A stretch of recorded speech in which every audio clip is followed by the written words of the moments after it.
On est chantier naval à Villeneuve-la-Garenne depuis 1898, date à laquelle la famille est venue s'installer. Ça a commencé par mon grand-père, qui s'est occupé des bateaux de bois. Et la suite, avec mon père, les bateaux rivetés et la découverte de la soudure pour les bateaux soudés, dans les années 45-50 à peu près. Moi, je suis là depuis 35 ans, 1976. Je suis arrivé ici comme chaudronnier, ouvrier chaudronnier.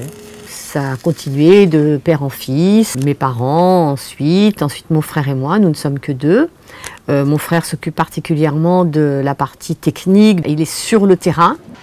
Et moi, je m'occupe particulièrement de tout ce qui est administratif. J'ai petit à petit gravi les échelons ici pour en 91 devenir chef de chantier, contremaître.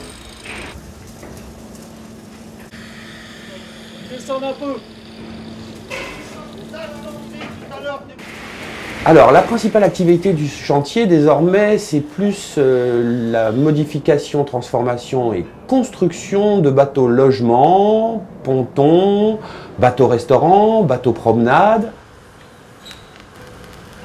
Et là, en cale sèche, donc, comme je vous l'évoquais tout à l'heure, un bateau qui a été entièrement caréné pour en vérifier l'état de la coque, avant transformation.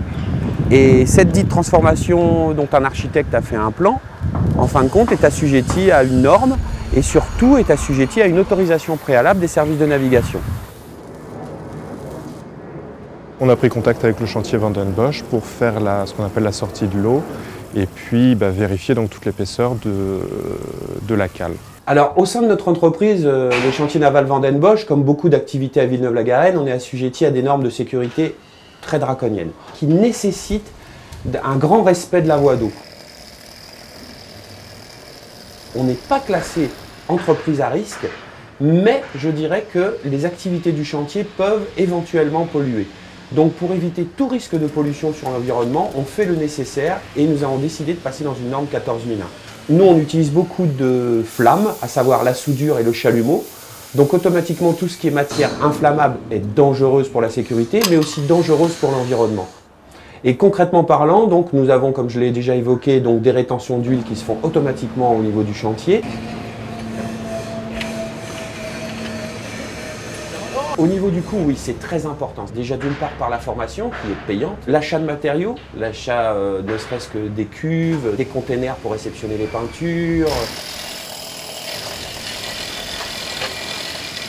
Ça va rendre le métier forcément un peu plus confortable dans la mesure où le terrain sera mieux aménagé. Je pense que ça va motiver les ouvriers s'ils travaillent dans de meilleures conditions. Et ça demande aussi une personne à part entière au sein du chantier qui, elle, surveille l'ensemble de ces prestations.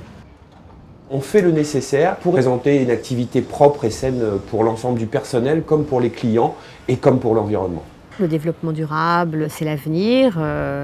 On en parle déjà depuis un moment, donc nous avons engagé le processus depuis 2 mois. Je pense que l'on sera l'un des premiers chantiers à passer en cette norme sur le fluvial à Villeneuve-la-Garenne.